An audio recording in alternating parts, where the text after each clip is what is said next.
Here I have TECLAST P20HD, and today I'm going to show you how to change wallpaper on this device. So firstly you have to open settings, then you have to go to the display section, wallpaper.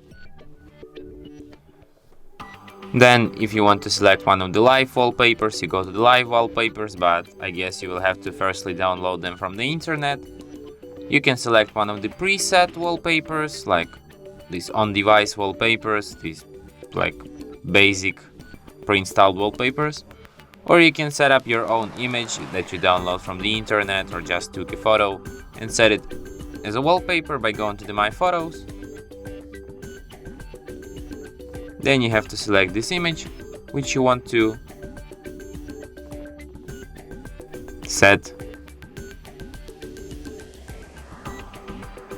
Here you can adjust it and then tap Set Wallpaper. Then you have to select if you want to set it on home screen, on lock screen, or on both screens. And as you can see, wallpaper changed. Wow. And that's it. Thanks for watching. If you find this tutorial useful, don't forget to hit that like button and subscribe to our channel.